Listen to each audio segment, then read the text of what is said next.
And then I'm gonna go down in 3, 2, 1. What's going on, good people of the internet? It is time for OnComicsGrounds.com's flagship podcast, panel to panel, where a bunch of folks shoot the breeze and talk about comic books and such. We are here live. Yes, we are live for issue 5 of this amazing podcast. We're talking about the latest comic book news and what's going on in the space of nerd culture. Don't forget to follow us on Twitter, Instagram, and Facebook at On Comics Ground, as well as the podcast at PTP_podcast. Am I forgetting anything? No, I am not. Don't forget to check out the website, though, for all of our amazing reviews and hard and work op-eds that we put out almost every day of the week for you guys to enjoy. My name is James Portis. I'm the editor-in-chief of On Comics Ground. I am also here with my special guest of the evening. She is our other... words are hard. I can't think today. She is our other... a senior editor and a creative director. My name is Kai. What's up, people? I tried to find the word because I was like, no, it's not senior editor. It's a senior editor? No, it's chief editor. No, it's not right. I'm chief editor. It's senior editor. Hi, Kai, senior editor. Also, one of our co-hosts of our Star Wars podcast, Aggressive Negotiations. Kai Kiriyama, how are you doing today? I am good. I'm a little tired. It's been a busy weekend already, and it's only like 6 o'clock here on a Saturday, and I'm just like, no. Oh yeah, I forgot. You're in a totally different time zone than me. I'm 2 hours behind you. What the heck? I was like, wait, it's 8 o'clock. What are you talking about? 6 o'clock for me. I haven't had dinner yet, so. Oh, I said dinner. It's a miracle. Yes, Fine. She always says supper, and I'm like, no, we are not old people. I am. I'm 900 on the inside. Oh my gosh. But you, Miss Kai, as our first opening topic, you went and saw a fun little movie last night. What movie was that? So I went and saw Detective Pikachu yesterday. And it was the hardest thing to wait for my roommate for my partner to come and bring me the tickets, and we went together, and I had to wait all day. That must have been like madness for you. It was torture. It was absolute torture, because this is the movie, this is the one movie that I've been dying to go see. Wait, so you have been excited for Endgame? Oh. You know how I feel about... I haven't seen Endgame yet, so anybody who drops spoilers is going to get stabbed. Will curse you like Baba Yaga. Oh, you will be cursed. Yeah. I haven't... No, Detective Pikachu was amazing. I'm working on the spoiler-free review kind of like right now, so that'll go up on OnComicsGround.com in probably an hour after we're done the podcast here. That's what's up. Was honestly though, it was overwhelming. Really? I definitely want to go see it again. Like, I understand where the mixed reviews are coming from. I really liked it. Thing like super groundbreaking. It wasn't this like, oh my god, groundbreaking piece of cinema. But for a Pokemon fan, it was probably everything. You now get to see all of these Pokemon on screen, interacting with humans and with like cars and stuff. Like the trailer shows us Pikachu and Psyduck riding in a car, and it's like the cutest thing ever. And then it felt very much like the spiritual successor to Pokemon the first movie. That's some pretty big words there. Like, it's that good? It's not so much that it's like shining star of cinema. It's that thematically it is very much the successor. It builds on of that story. Okay.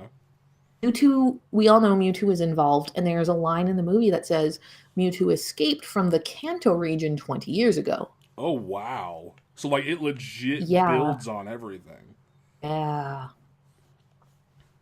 Team Wow. Rocket's not in it, which is unfortunate.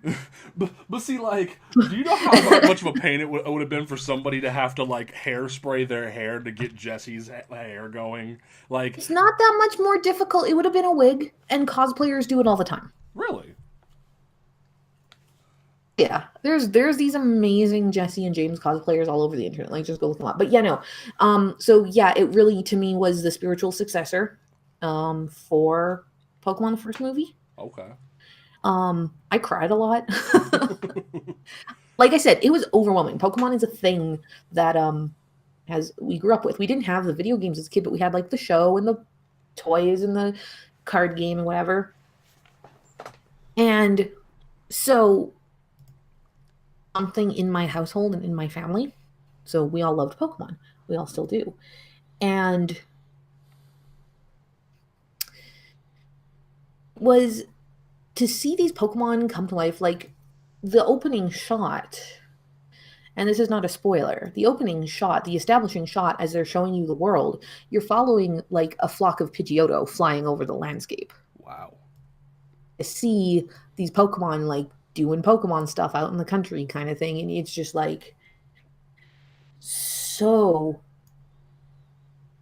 that like just talking about it, I'm getting chills. It's ridiculous. Dang. They're CGI. They're not even real, and I know that. Like the logical part of my brain is like telling me that I'm an idiot, but but it's like there are so many Pokemon in this movie that it's literally blink and you miss them.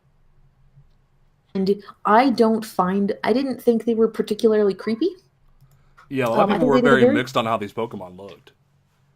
Is the ones that are cute are cute. So, you know, Growlithe is cute, Squirtle is cute, Charmander is cute, Bulbasaur is cute, Pikachu is cute. Then the ones that are not cute, Greninja is not cute. Greninja is freaky as balls. I'm sorry, I keep telling you, man, like having a scarf as like your tongue would be like so convenient. Oh, it's gross. It's like wintertime, blah. And then your tongue freezes to your skin. It's gross. Okay, fair. It's gross. And the way they move just kind of it's freaky. Mewtwo, freaky as balls. Like, yeah, no, Jigglypuff, kind of weird, but they kept the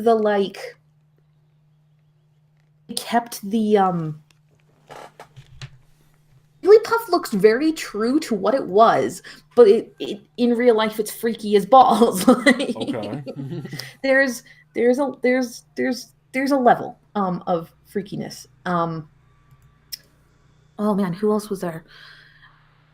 Mewtwo was freaky. I don't like Mewtwo, but I've never really liked Mewtwo. It looks freaky. You'd never liked Mewtwo? Are you a Mewtwo hater, Kai? No, I don't hate Mewtwo. I just think Mewtwo is freaky. Okay. That's all. It was good. The point is, it was very good. The ending it was an hour 44. So it was just over an hour and a half, which was really short compared to most of the current movies coming out. They started up called Mewtwo an Abomination. So interesting. It's a Mewtwo is the Abomination. It was created by meddling of man in splicing DNA in Pokemon or whatever. I don't know. Yeah. Blah blah blah blah blah. So it was short compared. Strongest Pokemon, and basically we succeeded. Yeah, so it was good. It was dark in a lot of ways. I kind of figured out the plot twist. Oh, you figured it out? I figured it out. I hate when I do that. Really super like Sableye wasn't in there. Banette wasn't in there. Like the really freaky ones weren't, which is okay. Oh, you didn't want Banette in there? I would have had nightmares. So there's a scene with Magikarp and Gyarados. Yeah. And I'm not gonna that scene cracked my shit up. I was just it was good. That was fantastic. Gyarados looks amazing. Oh yeah, you were wanting Gyarados to look like oh my god. I think I may have whispered I shouldn't be this wet joke. Oh, God. As it used waterfall. It uses waterfall, okay? So I was like, or not waterfall, surf. And I'm just like, I made a joke about getting wet, and Matt was just like, "What movie?" This is a children's movie. Kai, there are children in that theater. So Sonic played. The trailer for Sonic played. Uh-huh. So this is my sidebar story. Detective Pikachu, super fantastic. I give it like an 8 out of 10. The review will be going up. Really good movie. Totally go see it if you get the chance. I got free Pokemon cards on the way in. Oh, nice. So yeah, but if anybody has a Bulbasaur, I will happily trade you. Anyway, you get like a pack of 2 and they're both shiny, and I got Pikachu drinking coffee and Charmander. And I need a Bulbasaur. I will trade. I got a Charmander. I'll trade for Bulbasaur. Anyway, so the Sonic trailer plays before Detective Pikachu. Uh-huh. And we were there at 4:40 on a Friday night. The theater was probably about half full. Okay. Of children.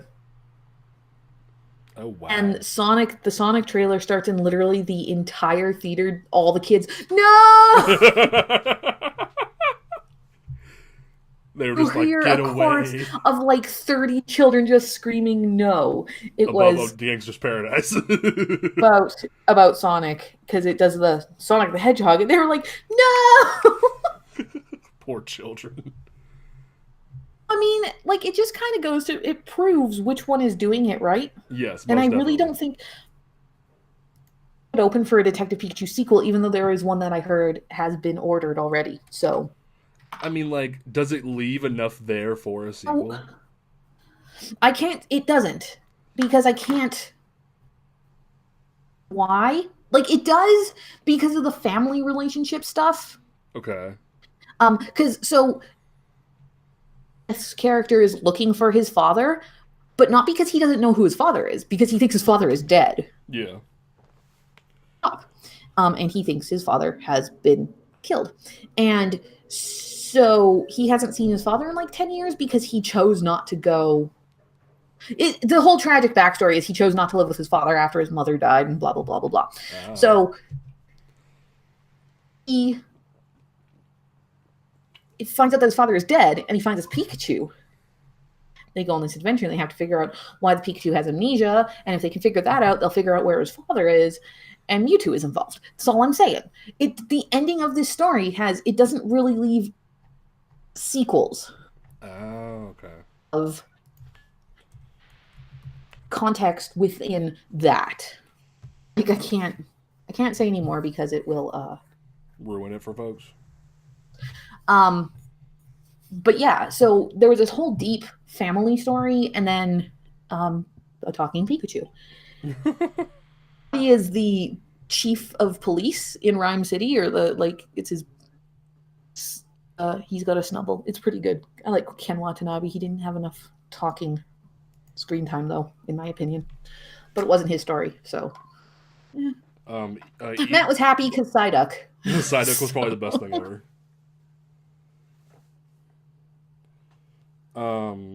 We've been asked if there were spin-offs possible, though. Maybe. Okay. I can't really say yes or no. Like, they give us an explanation for why the Pikachu can talk and why. Oh crap! What was his name? Tim, I think. I think his name was Tim. I think it's Tim. I remember hearing Tim in the trailers. I'm really bad with names. So why he can understand him, kind of. It can spin off if you're gonna do Detective Pikachu. I'm doing the air quotes. You can't see me. If they were gonna spin off from that, Tim's character, so Justice Smith's character, suggests that he wants to become a detective, like when he's at the end, when he's reunited with his dad. I was thinking about maybe doing detective work, and it's like, okay, so I mean, you could maybe do that. It has a happy ending. Okay. It's a Pokemon. It's like he makes a mention of wanting to become a detective rather than he's an insurance adjuster. So, but yeah, no, it was good. How they would do, I honestly don't know how they would do a spin-off. I haven't played the game, so I don't know. Okay.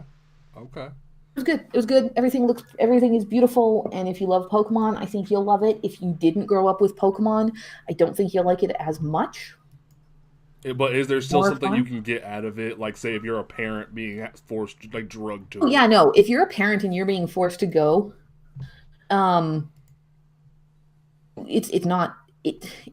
It strikes that good balance between being a kids movie and being like something that parents can enjoy-ish. There's a couple of more adult jokes. Okay. Like I was telling, Detective Pikachu makes a smell my finger joke. Uh, Really, Ryan? Really? So it was funny. I mean, it was really funny. But yeah, it was super good. all right. Totally.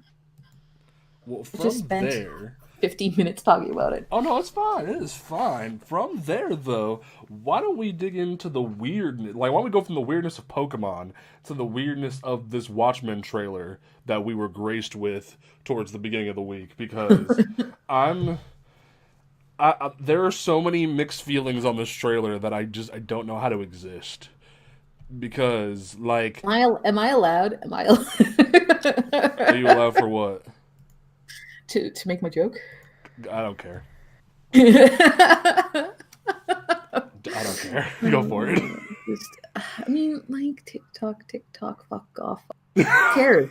Who cares? I don't give a shit.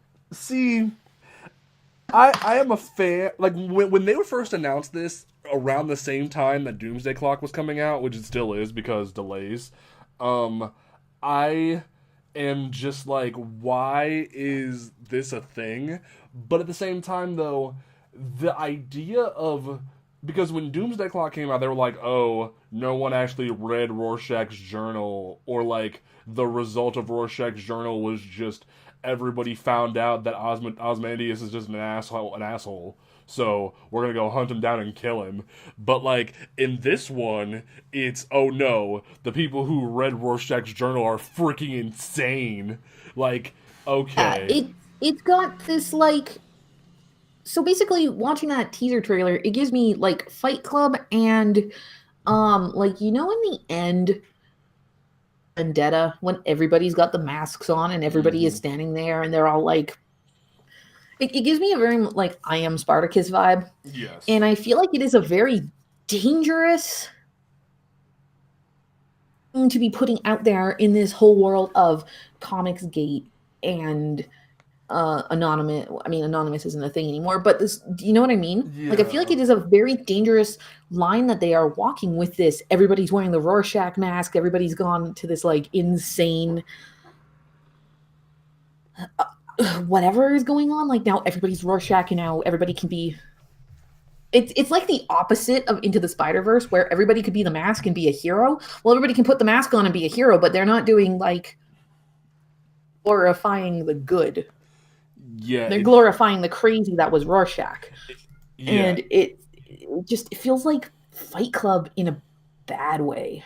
Like they watched Fight Club and they read The Watchmen and they watched the movie and then they took the wrong thing from it. But having said that, it's only a teaser. So I agree. Like honestly, when they first announced that they were even conceiving the idea of a Watchmen show, and Comfy Couchman said it in the chat, the idea of a prestige episodic version of Watchmen, because not everyone was a fan of what Zack Snyder did.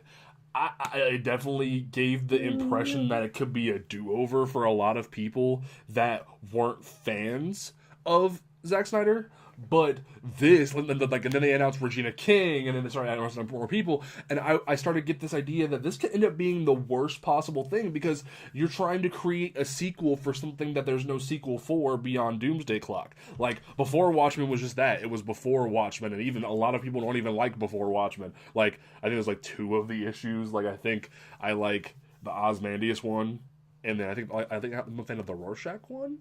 I forget. I thought I was about to read them all. But the idea of this book exist, like this TV show existing, and then Like, I feel like Alan Moore's gonna crawl out of his cave and be like, "What the hell is going on?" at some point. Like, he's gonna just like come out and just do the monkey from Family Guy and just like point and stay and like growl at DC and go back into his cave. But at the same time, it's like he has a point if he does. This looks very scary. And like you just said, Kai, it can end up having a very adverse effect on the industry. Couchman said, "I'm surprised he hasn't yet." But yeah, no, I don't. I don't know. I don't know. I don't want it. Nobody asked for this. Like I said, I think it's sending the wrong message, and they've picked the wrong aspects of the Watchmen. Yeah, and like I think Jeremy Irons is gonna play an old Ozymandias, but like who is Regina King's character? Like, are they making a new character? Like, are they trying to say Silk Spectre was a black woman and now her daughter is taking over? Like, there are so many questions to be had with this, and it's very concerning as to what this is going to be. And there's not enough here to really draw any conclusions other than we're getting V for Vendetta with Rorschach, and I don't know how I feel about that. But those are our opinions on that. But I don't like it, and I probably won't watch it because I'll just go watch the Umbrella Academy again. Oh my gosh! I will at some point have to watch it because I love Regina King and I have a soft spot for Watchmen. But at the same time, I'm just like that. That's just the emotion I felt when like it got to the end of the trailer, and like I even remember when I like off mic I had messaged the group chat. I was just like, what did I even just watch? Like, what is this? This looks like an ad for like a cult type, like someone put a camera in front of a cult and said, "Join us." Like, it doesn't. I don't. But from there, we had the interesting thing that Marvel decided to do this week ahead, because normally August solicitations don't come out until middle of the month. But what Marvel decided to do, because apparently I didn't know this until they announced it, but their 80th anniversary is coming up.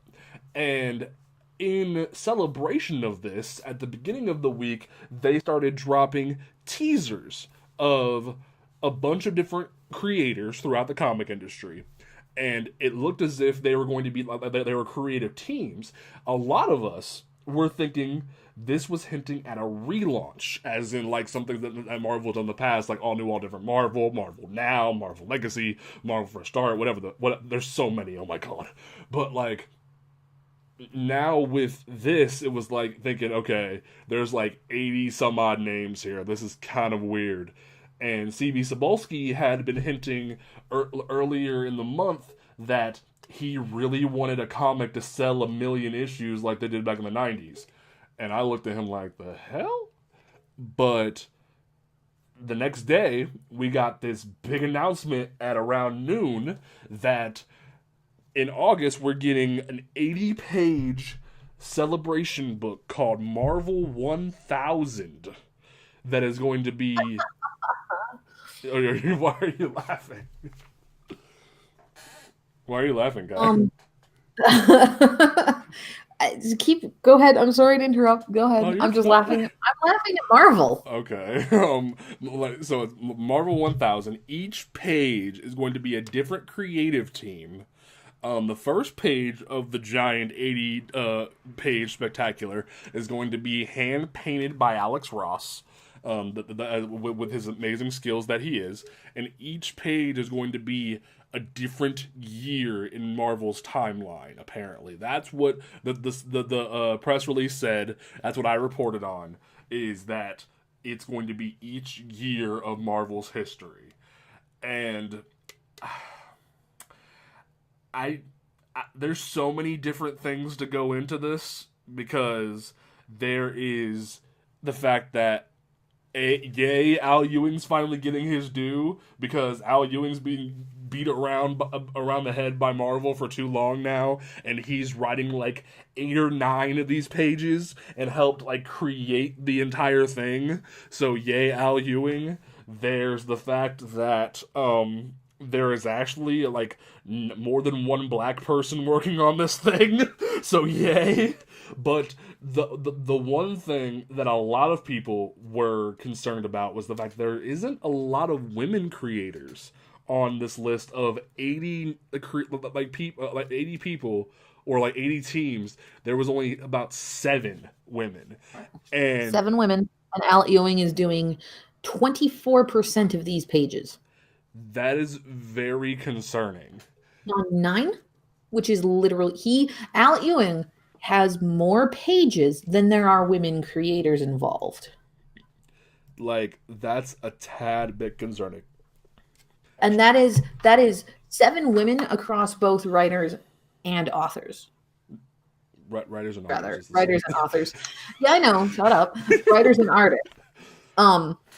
That's 7 out of this whole thing. And then the roster went up. I heard 100 and I read somewhere 120. Did any more women get added in that bunch? Because Kelly Fitzpatrick has been going on great about it on Twitter. Very justifiably. And like when I saw her tweets about this, I couldn't help but agree with her, because this entire situation is showing that as a whole, comic publishers haven't learned that, while yes, more than one black person is a great thing, yay Marvel, but like, you're still not allowing more women in the industry. Like, the gender disparity alone is abysmal. yes. Heather Antos called it out too, according to the chat.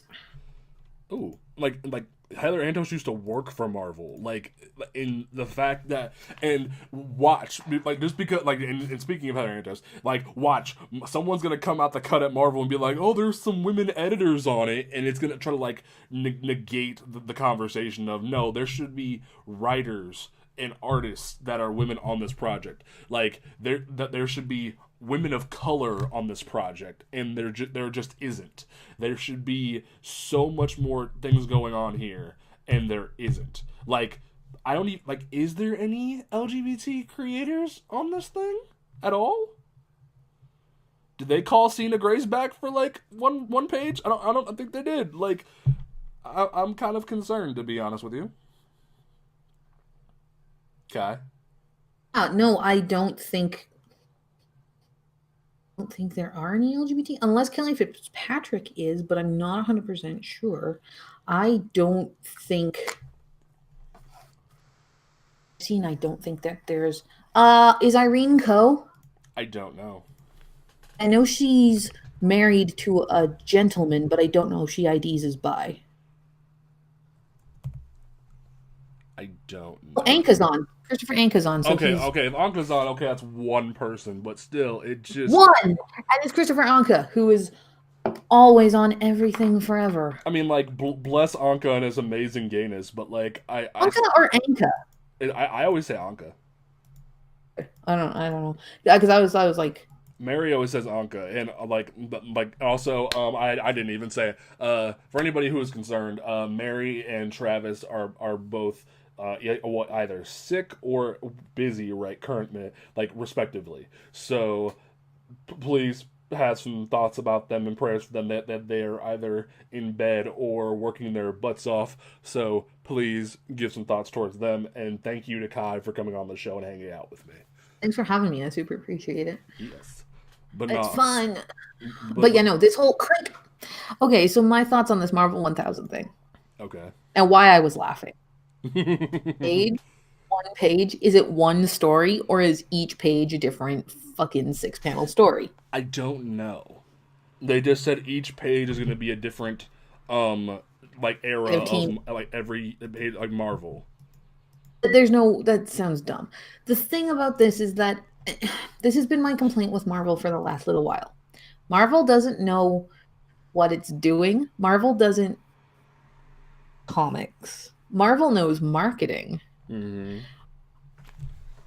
How to play a crowd and play a room.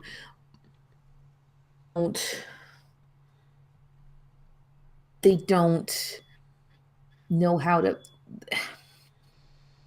wrong side of things, and they're marketing big events. And that's what Marvel has been doing for years, just marketing their big events and marketing their goddamn reboots all the fucking time. And pretty much riding their high horses because Endgame just crossed the $1 billion threshold and it's still going strong. Like, we had to get tickets in advance to get tickets. That's ridiculous. Well, I'm not seeing it till Tuesday. So, anyway, I just feel like Marvel doesn't want to be making comics anymore. They're just marketing, and they understand their marketing, and I'm doing the air quotes. It's like they know marketing, but they don't know comics anymore, which is really, really frustrating for people who it's like, I grew up with Marvel. I wasn't really allowed most of the DC stuff growing up in the 90s because it was like super violent and compared to Marvel. And I grew up mostly on a farm, so we also just didn't have access. I came to comics much later just because of reasons, but they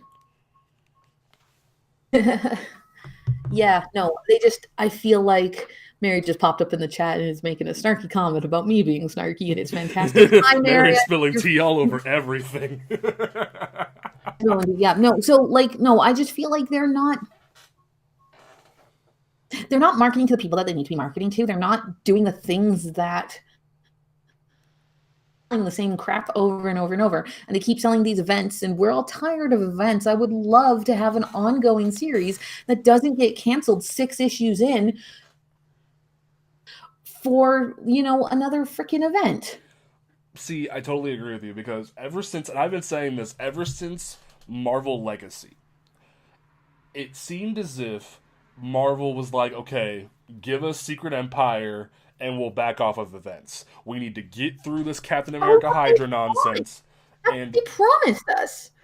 Well, yeah, that's pretty much what it was. They promised us, okay, give us Secret Empire and we'll back off. And it was like, okay, cool. Like you brought back who you wanted to. Marvel Fresh Start happened. Thor got the hammer back. Steve got the shield back. Tony back, not out of his coma. Well, he's out of his coma. And like we're gonna have some diversity, but not a ton of diversity. We're gonna have like the Trinity there because like Infinity War and Endgame are coming. Like we're gonna put a better writer on Spider-Man because Slot's kind of dying out there. Like things were starting to get better. And I will give them that, like, the only event that I will give them for, like, was War of the Realms. Granted, they waited less than a year to put out War of the Realms after Secret Empire, but Jason Aaron had worked his ass off for the reward of War of the Realms. But after everything they had been through with the event problem they had, the event flood, where it was like an event and a relaunch and an event and a relaunch every other month. It got to a point where it was like someone should have walked to Jason Aaron and been like, can you wait like 6 more months while we get a status quo going? Because that's what Marvel's biggest problem is. And DC starting to do it too, where they can't get a status quo going. A book can't make it past 6 to 12 issues, like Kai said, where it gets canceled, the creative team changes, or a character can't have a status quo. Like, War of the Realms is going on, Carol's book just took off with Kelly Thompson. She doesn't have a status quo yet. She just, she was starting to get, a routine going and, was hanging out with Spider-Woman, started dating Rhodey again, and then, took it off to a different dimension, and I'm fighting with Rogue. And it was like, what is this? What are you doing? They don't understand that you need to have a status quo to get readers in because, well, yes, the records show because of speculators and because of, new people hopping onto books that number ones and relaunches work. We know the data shows that they work, but then next month, that dip is what kills you. That dip of going from the variant covers and the different things that go on to just skyrocketing down to nothing ends up with most books being canceled after issue 6.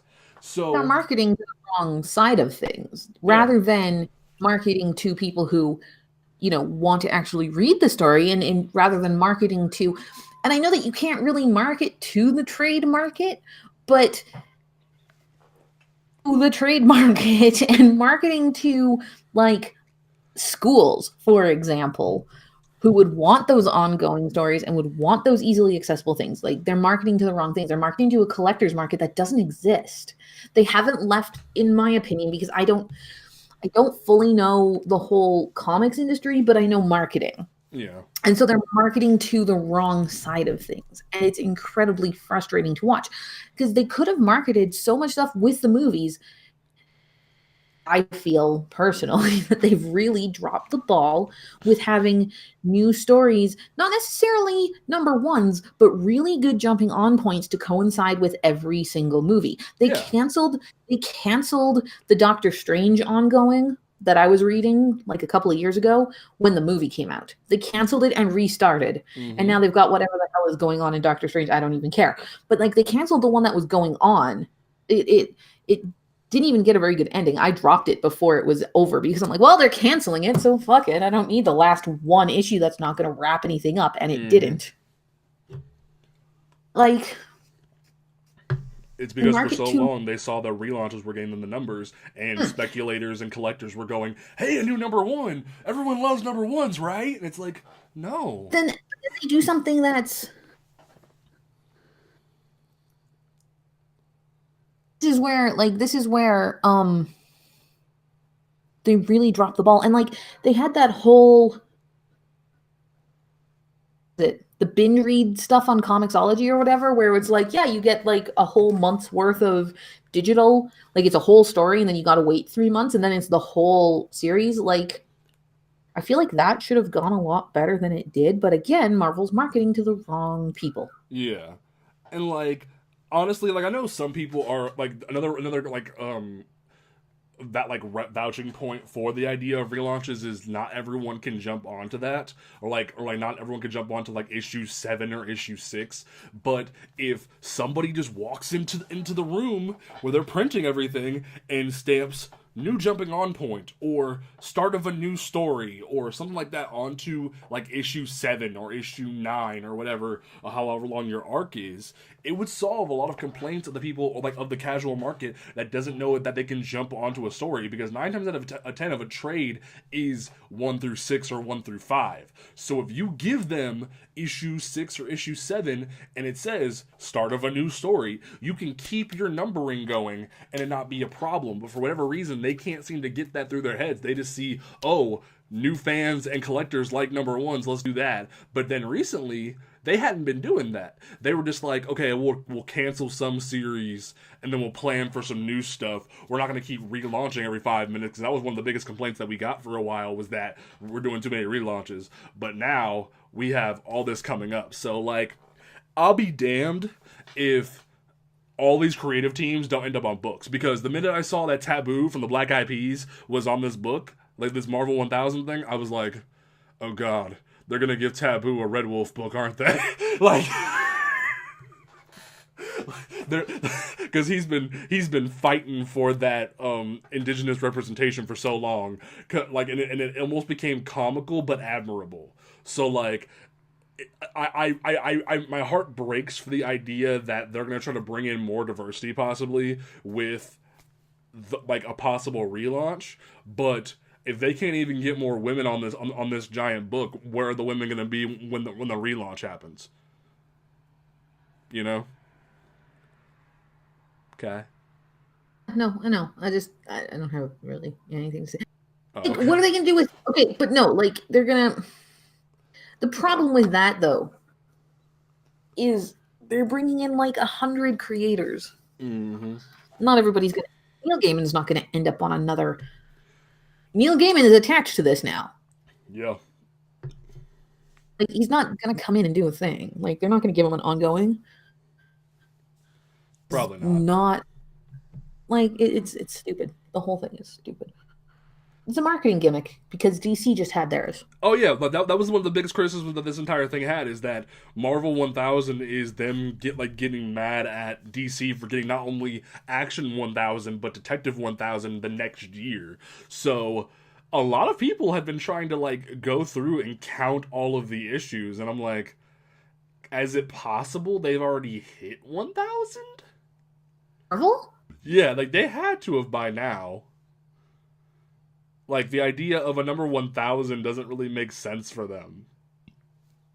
Well, I Like, mean, like, because Batman has been Batman for Batman. Like, it's been Batman for Batman for Batman.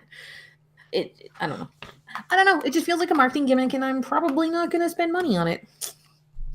all right, that's a fair opinion. Well, fuck. It's a fair opinion. Honestly, I don't know if I'll buy it print. I might buy it digitally just to read it, but like I'm not gonna like dive off a cliff and be like I have to read like because when Marvel Legacy came out, I bought that at 3 a.m. when it dropped because I wanted to see what was gonna happen, with everything, and then I opened it and was like, oh, Space Wakandans.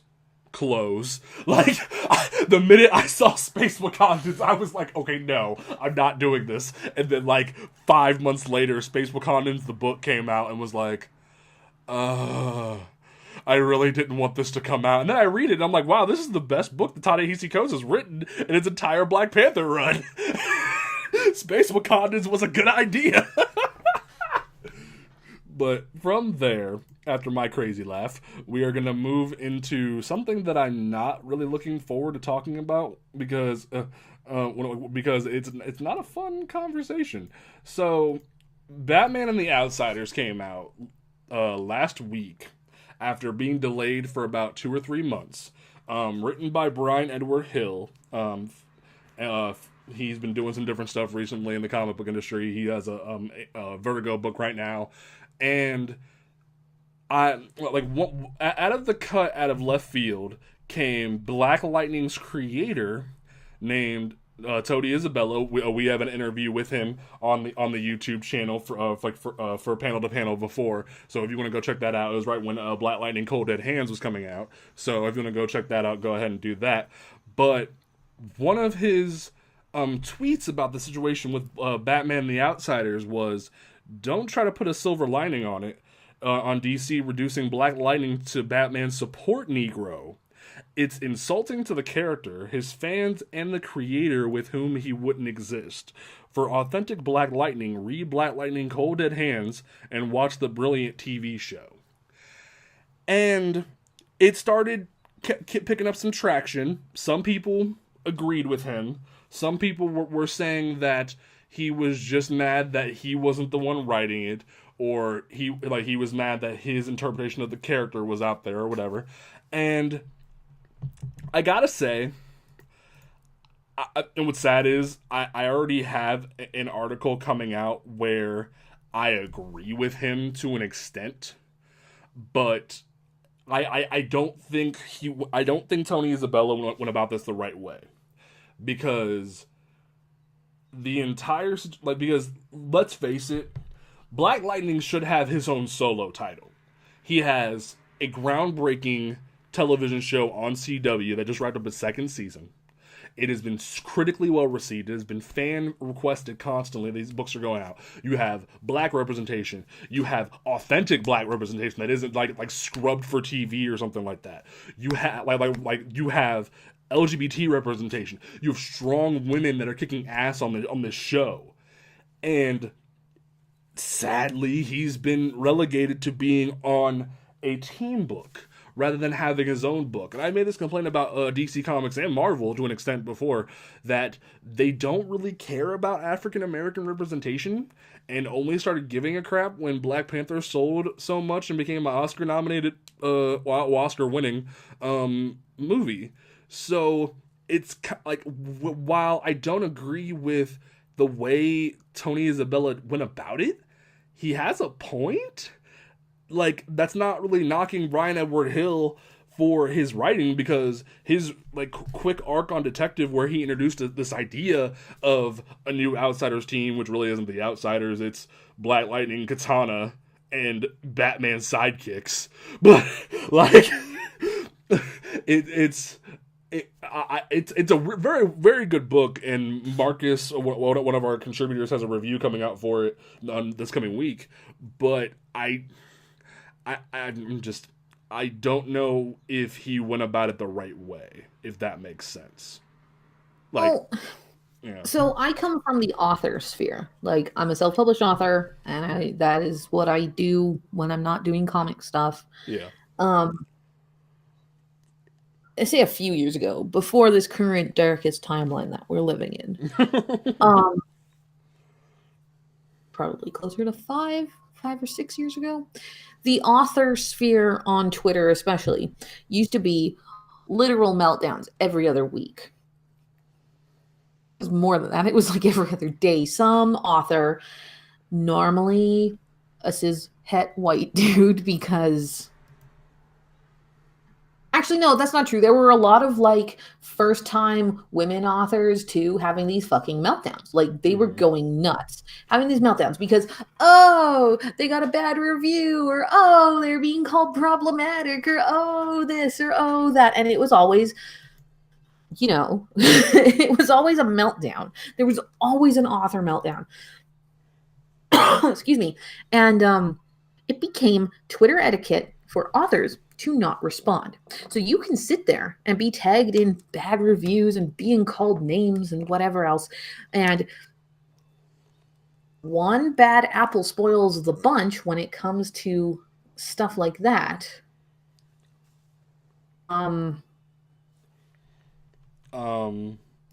Etiquette became do not answer.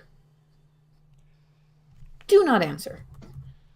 Coming from that side of things, Hey, Kai. I feel.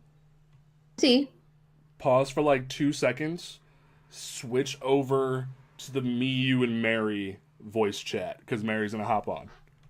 Oh my gosh. Okay, everybody, we'll be back in like 1 second. Yeah.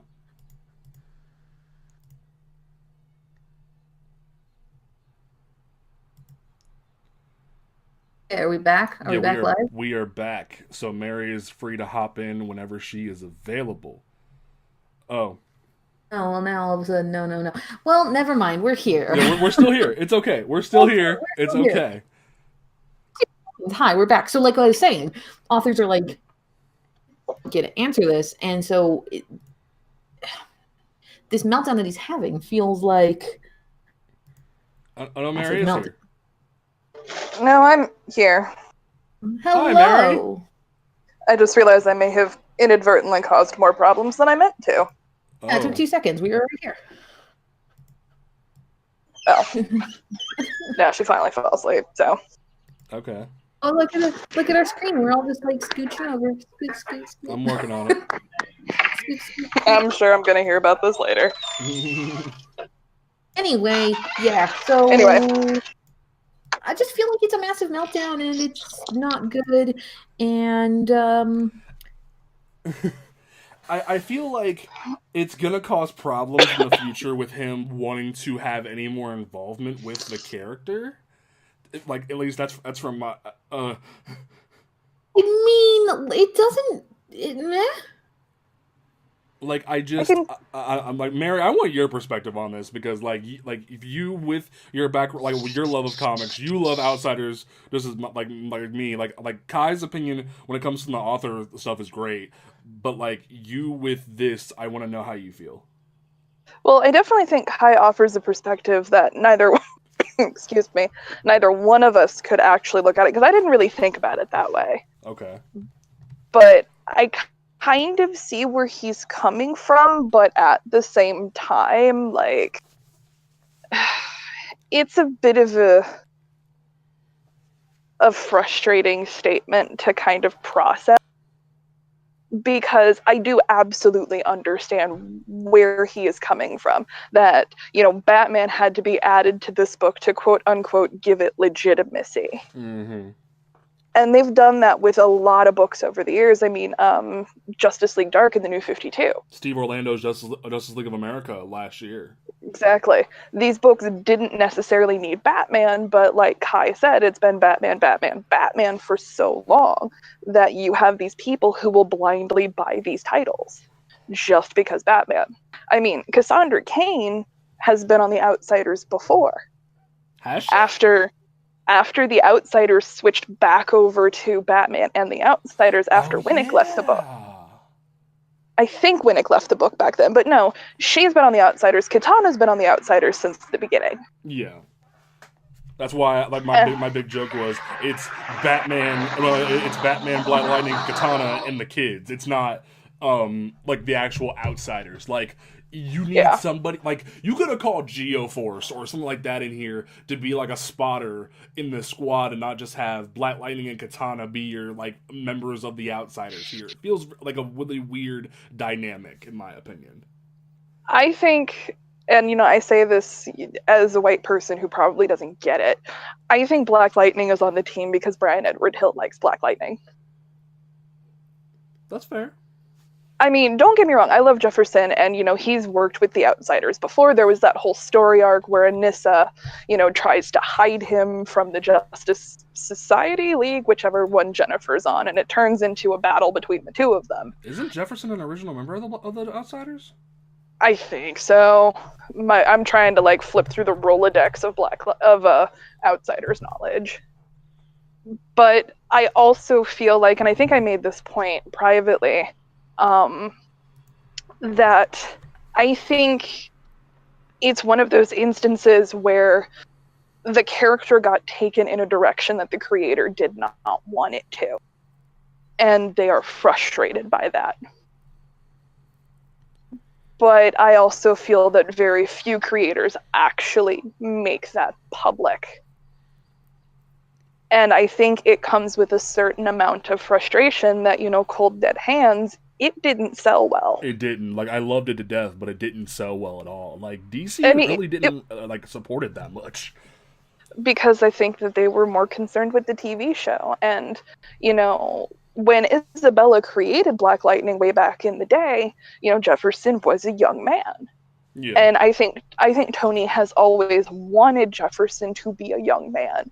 But when you have 20 some odd years of Jefferson being, an adult, as it were, and then especially when he was aged up when Wimmick launched The Outsiders, that, he had two children, one of them having just graduated college, and the other one being probably about 18 or 19 as well. Yep. So you take this 30-something-year-old teacher and kind of like, okay, probably mid to late 40s with two adult daughters. Mm-hmm. Like, and they're pretty much just gone now. Like, you had Jennifer, who became a member of the JSA, and you had Anissa, who joined the Outsiders in multiple iterations, and now they're just written out. Like, I remember when I had my interview with Isabella, like, he didn't seem to be very interested in them coming back, and it kind of seemed very concerning. Yeah. I mean, I also get the sense that Isabella's not really fond of Jennifer and Anissa, since, I mean, they both came much later and were introduced by someone else. I think this is an instance of a creator being very protective over the character that they probably poured so much of themselves into, and thus being the nature with comics, you don't own that character. Yeah. Or I should say mainstream comics. Yeah. But I don't know. And in terms of the whole, calling Black Lightning his support Negro, I'm not going to speak to that. I don't want to co-opt a situation that's not mine. But it's strong language. It's a very strong language. I mean, like, Kai, what do you think about this? Like, in terms of, like, from just a comics angle? Like, I know you get the author perspective, but what do you think from a comics angle?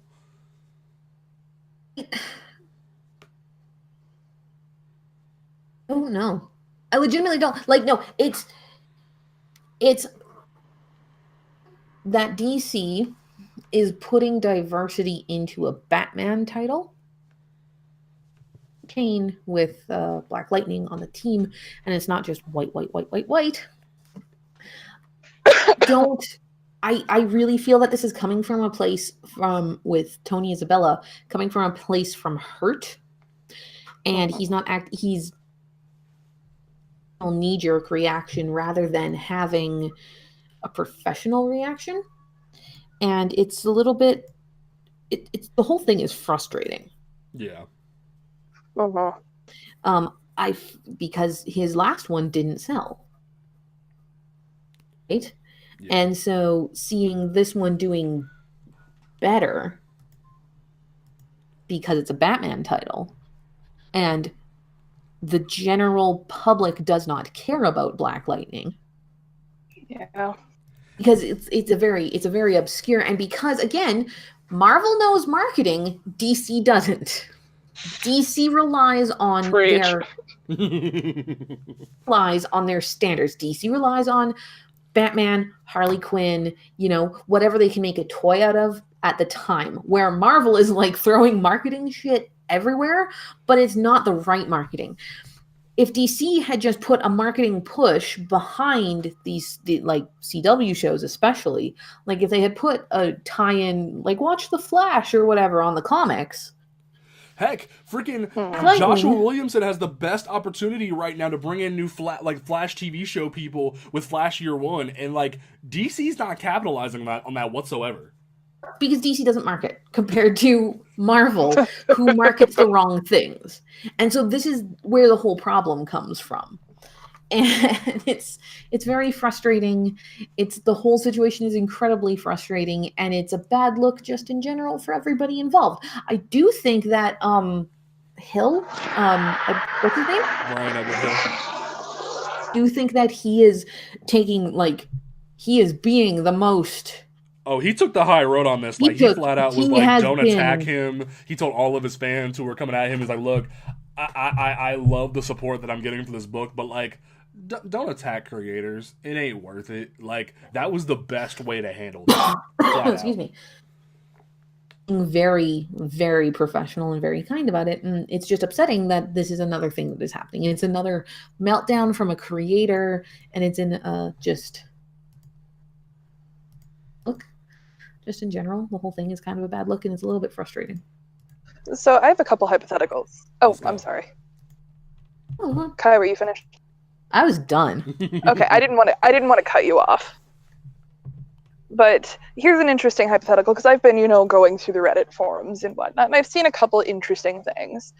One, not necessarily argument, but I guess theory, quote unquote, that I saw was that is DC trying to use Batman to catapult these characters into importance? But, I mean, we've seen Batman in the Outsider titles before, and that's kind of what gave characters like Katana a footing, but has that paid off? And do you think that's what they're trying to do now? See, if Steve Orlando's Justice League of America would have done better, I would say yes. But because that entire team, when you look at it, like Ray was just on the Legends of the CW team up. Black Canary, Vixen had her animated series at the time on the CW seed. Ryan Choi, Adam, even though it wasn't Ray, it gave that little bit of spot of diversity that they kind of needed for that team. Like it was very much like Legends of Tomorrow plus Batman in a way.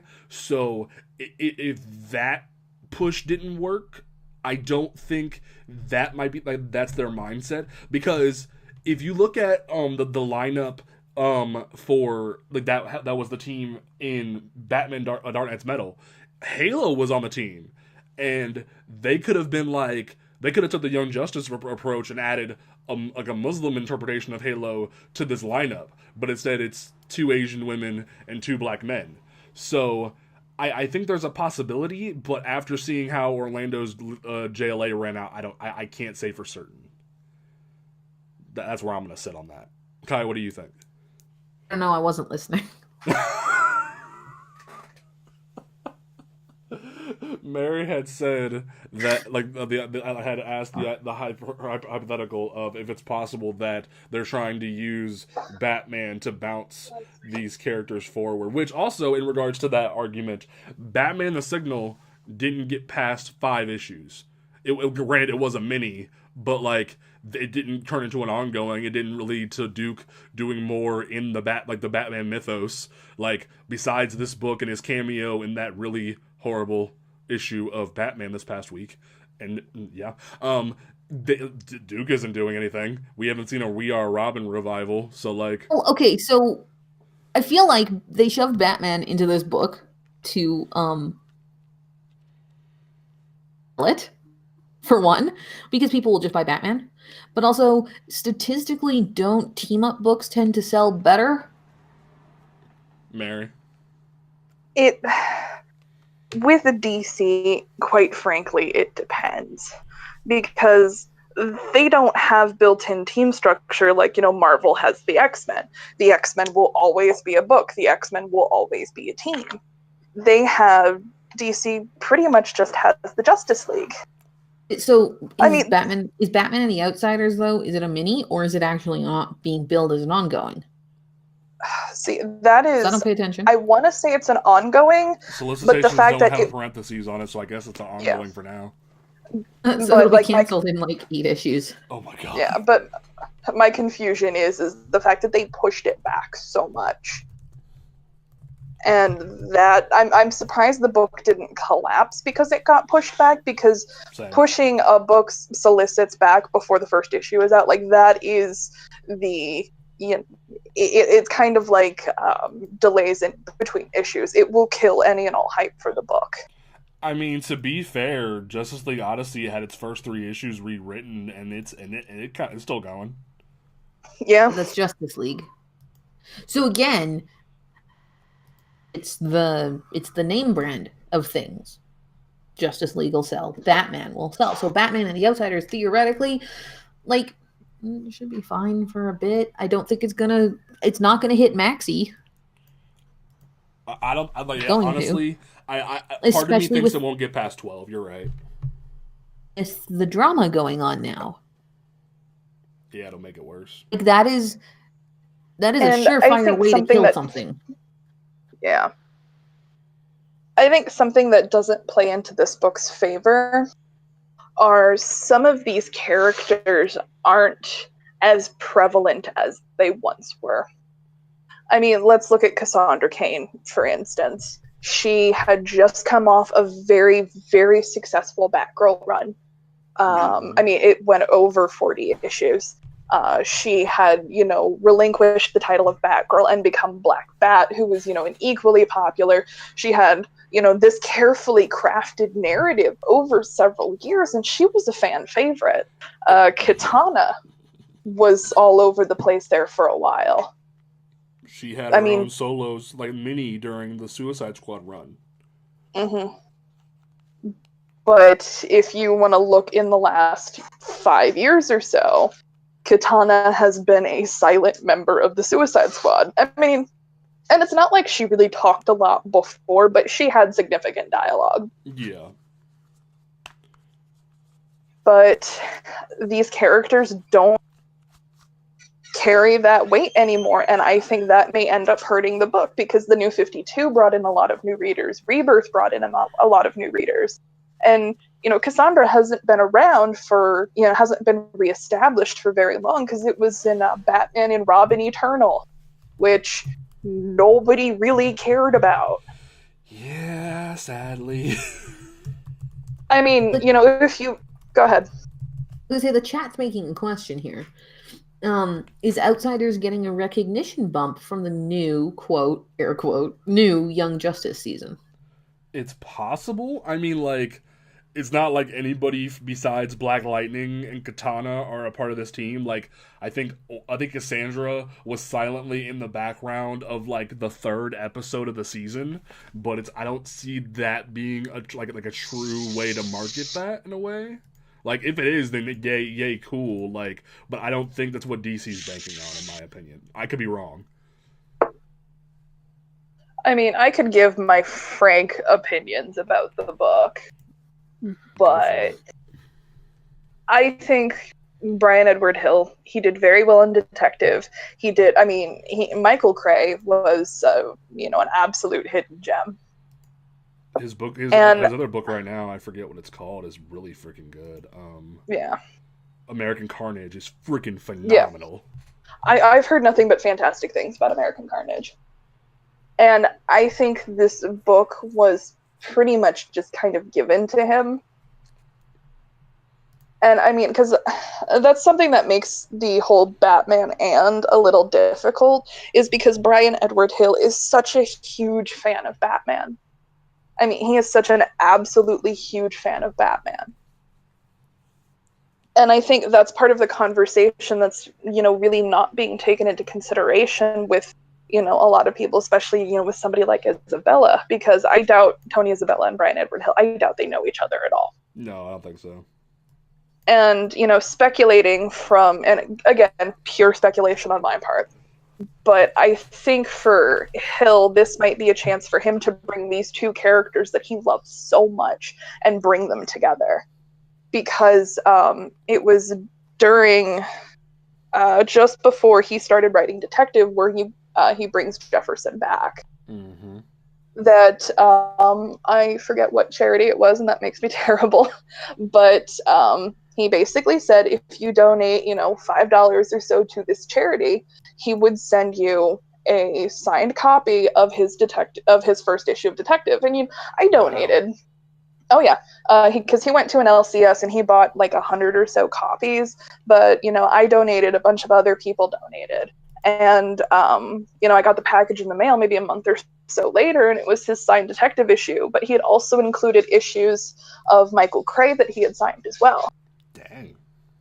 And the whole campaign was, it was called, quote unquote, Be Like Batman, because Batman is a character that he loves so much. And I think a lot of narratives have kind of been mushed together here. I mean, we have Isabella's clearly voiced frustration and Hill's very tempered response, but I think the third part to that equation is, what is his intent with this? That's a very good look at that. So it makes the whole matter a lot more complicated. And I have to admit, I understand Isabella's frustration, but I don't know if going off like that is necessarily a good move. That's pretty much where I'm at with it. It's like, I think you're correct that Jefferson, I think he's correct that Jefferson deserves more respect, but I don't. Absolutely. But I don't think he's doing this the right way. Like, he could have set up a legit interview with somebody. He could have wrote a blog post about it, not just pop off on Twitter. There's so many different ways he could have handled this, and he didn't, and it kind of sucks. I almost wish I could pull him back on here and be like, hey, you have a point, but what are you doing? But that's pretty much where I'm at with it. Kai, do you have any more thoughts on this? I've said everything that I need to say about it, because it's not really. It's just a bad look, and I don't know what the repercussions for between the two of them. I don't know what the repercussions for either of them is going to be. It's not a good look for Isabella. All right. And I really hope that Hill doesn't get caught up in the shit show, Yeah. I don't think he will. He was pretty much able to beat Comicsgate off with a stick. Oh yeah, he did pretty good with that. I'm not gonna lie.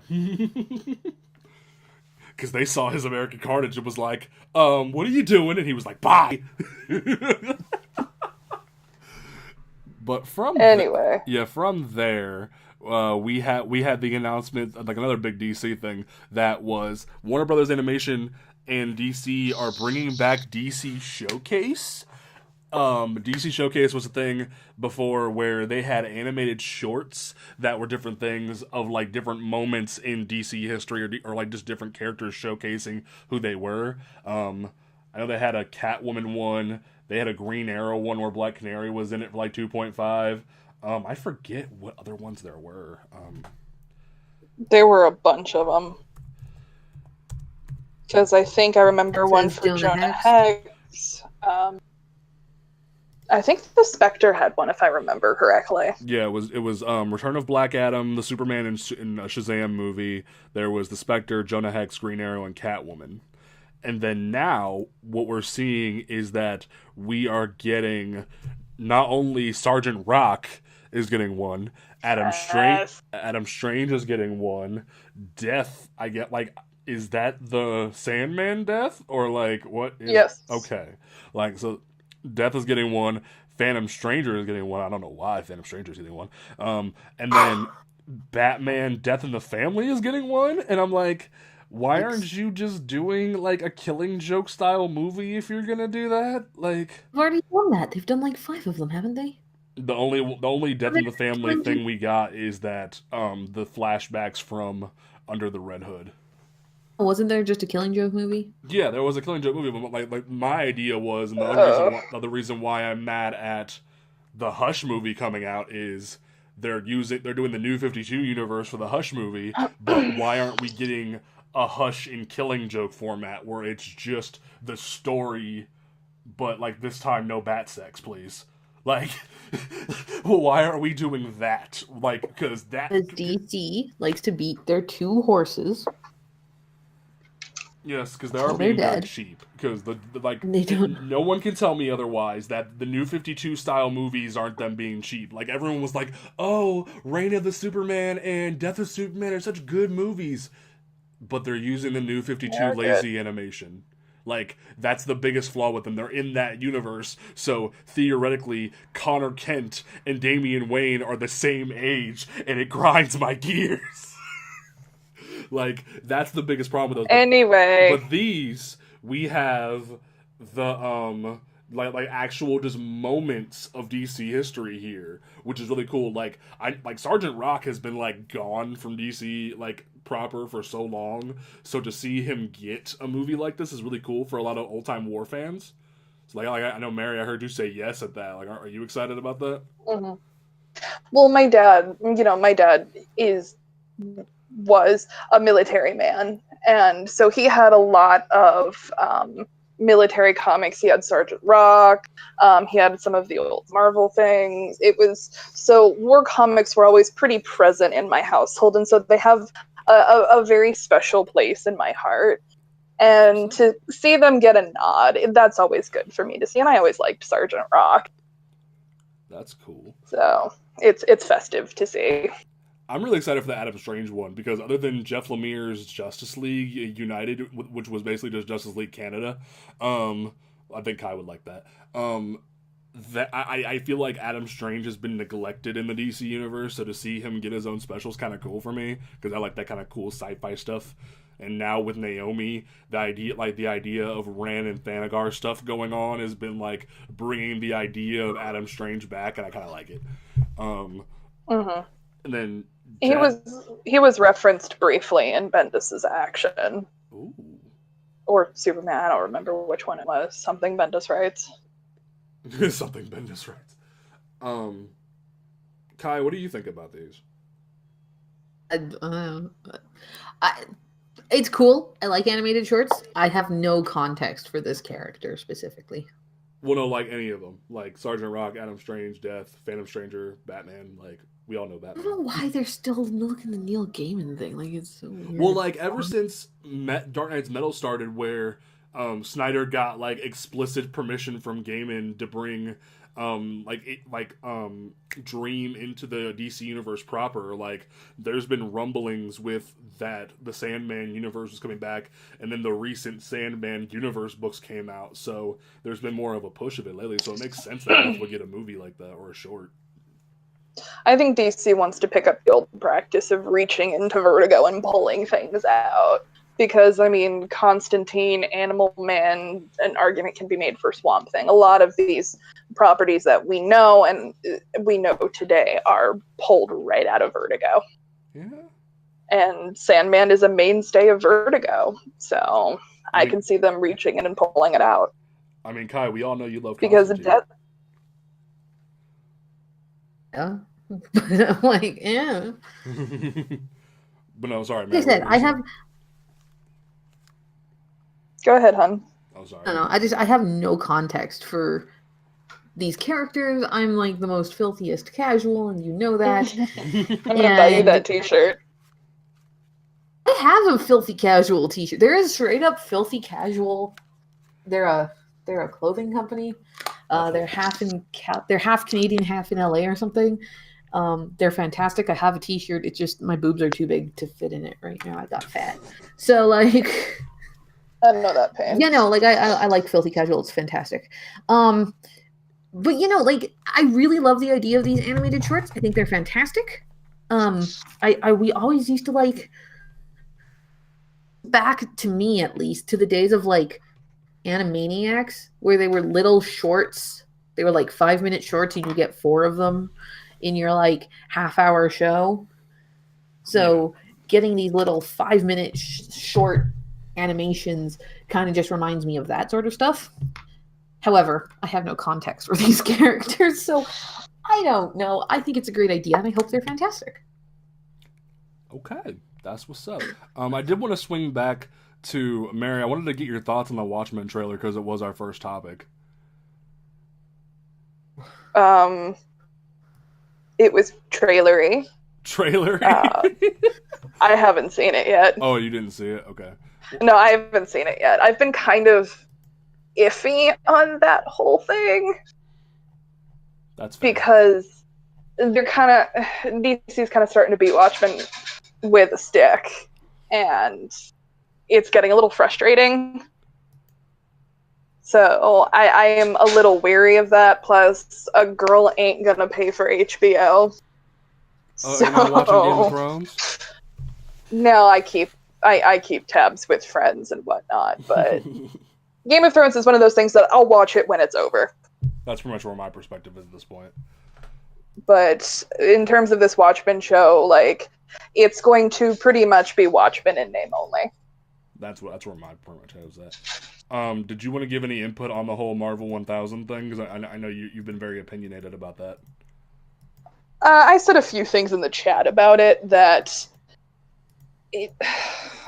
I agree largely with Kai, is that, you know, they want the money.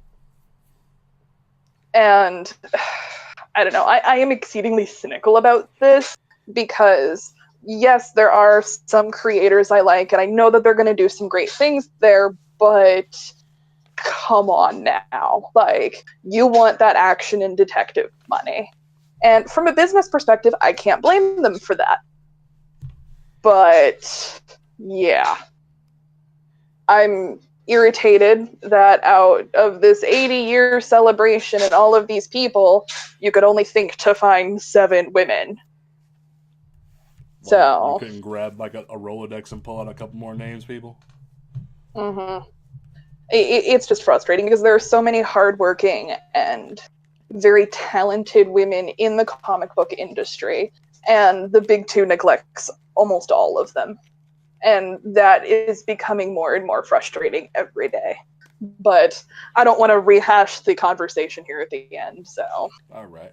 Well, then we will go ahead and wrap up here. This has been a pretty cool episode. Mary, I'm glad that you were able to join us like here for the second half. It was pretty dope. Kai, do you have any closing thoughts and final things you would like to say in regards to episode 5 of Panel to Panel? Go see Detective Pikachu. That's all? You just go see Detective Pikachu? Hold on, no. You start laughing and interrupt me. Go see Detective Pikachu. Don't buy into this Watchmen bullshit. And if you've got opinions and you're in a professional capacity, don't have a fucking meltdown on Twitter. And if you are going to have a meltdown on Twitter,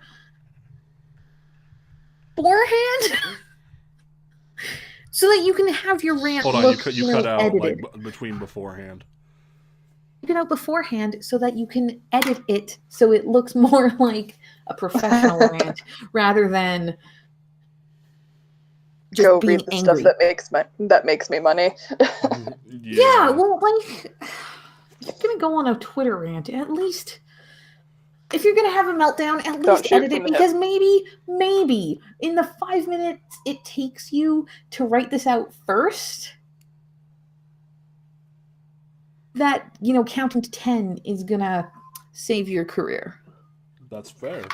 Mary, do you have any closing thoughts in regards to everything that we've discussed tonight? I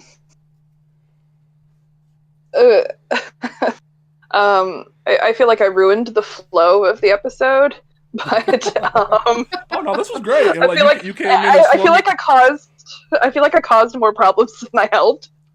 But wait, how do you help a? God damn it, Mary. I'm sorry, I wasn't. Anyway. Honestly, Do no, you like, ever listen to me? It worked pretty well. Like I just I just had yours and Travis's icons hidden, and I was able to be like, okay, cool, unknot cover and throw it right in the middle. Yeah.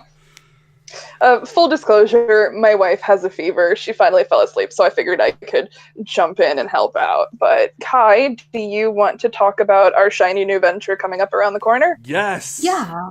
So, so Mary and I are starting a brand new podcast here on the On Comics Ground channel. It will be airing on Friday nights at 8 p.m. Eastern. It's called Seduction of the Innocent. We'll be talking about politics in comics and the way that different political movements and different things have affected the comics industry into the way that we know it. Is that it? Did I do that right? Yes. The title of the podcast may be familiar to some of you. It is the same title of Frederick Wertham's book, Seduction of the Innocent, which broke the golden age of comics, which caused all of these publishers to rally around and voluntarily create the Comic Code Authority, which saw the exclusion of so many things. It cut down on violence, it cut down on drug use, it forbid any mention of homosexuality. And this set the narrative of comics for decades. And so it's kind of a knock on that. Because, Taking it back? Yeah, taking it back. Because, if I am known for one thing, it is being full of snark. So... Throwing them hot takes like fire. Yeah, but I do want to clarify one thing while we're here. When we say politics and history and how it affects comics, we're not going to be talking about necessarily things like Comicsgate. Kai and I want to reach back a little further into the annals of American history, as it were, where, how the propaganda around the Chinese Exclusion Act would have affected the really rampant anti-Chinese sentiments in early 30s comics. Look at the cover for Detective Comics #1 and you'll know what I'm talking about, and how that later influenced the anti-Japanese sentiment during World War II, and the ramifications that we're still seeing today, because it wasn't maybe in less than 20 years ago that Asian characters were still being colored yellow. Yep. So it's going to be a lot, but Kai and I are very excited about it. And props to Kai for those awesome graphics and whatnot that we have. Do we want to talk about the other show? I'm gonna just put my ferret in a dark corner because it keeps rattling in his cage. So, I'm sorry, you were saying? Do you guys want to plug the other show? My show? The X-Men show? Yes. Kai should. Both. Well, we have a lot of exciting new ventures. Kai, why don't you talk about Aggressive Negotiations? Most def. Awesome. So I am one of the co-hosts of Aggressive Negotiations, a Star Wars podcast every Monday night here on Comics Ground. We chat about all things Star Wars. We go through the news and we do some reviews and we talk about whatever has been happening. I think this week we are talking specifically about lightsabers. Nice. Which is going to be interesting, and that starts again 8 p.m. Eastern, 5 p.m. Pacific, 6 p.m. if you're my time. It's going to be great. And then our other new venture is we don't have actually any information about it yet. So we're not going to talk about it, are we? Yeah. we just know that we've got more things in development. There'll be eventually there's almost a show every night of the week. That's freaking awesome. It's so exciting. All right. Well, from there, we are going to go ahead and wrap up. Don't forget to check this. Don't forget to follow us here on twitch.tv/oncomicsground. That way you never miss alerts for when all of our shows go live. Don't forget to follow us on Twitter, Instagram, and Facebook at oncomicsground, as well as check out our website, oncomicsground.com, with hyphens between words, every day for the newest reviews and opinion pieces about the comic industry.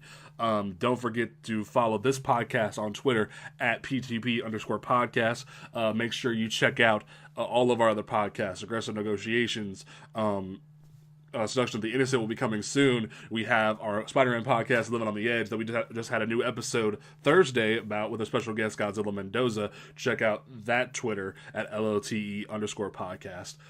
We have all these amazing projects that are coming to you soon, so please get ready for that. And thank you so much for all of your support, folks. We love that you are helping keep this stuff going and checking out our content.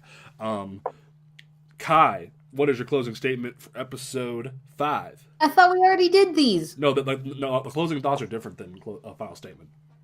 Oh my god. I wasn't listening. I'm sorry, I wasn't listening. Plug your Twitter. Just plug your Twitter. Yeah. We're on @RaggedyAuthor if you don't already. I also stream video games on twitch.tv/moritourismgaming. So you can find me over there.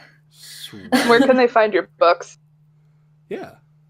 Everywhere. It's Kai Kiriyama. Just search me. There's a dozen out there. And I write a little bit of everything.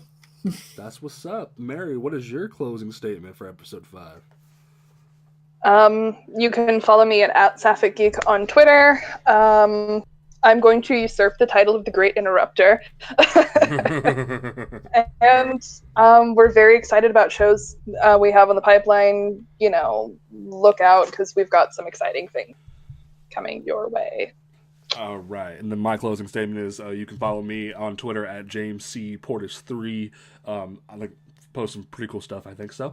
And also, thank you. Please support your local comic book shop. That they deserve your support. I always want to make a point about that in every episode, because comics are what we love. Comics are what we talk about. Yes, we love general nerd culture, but comics are what we hold dear. So please make sure you are supporting this amazing industry.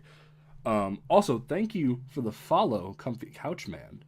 You are amazing. I just saw that pop up on my thing. And from there, we are going to go ahead and head out for you guys. Thank you so much for tuning in with us. This will be archived on YouTube if you missed anything from today, so you'll be able to check it out there. We will catch you folks next time. Peace out.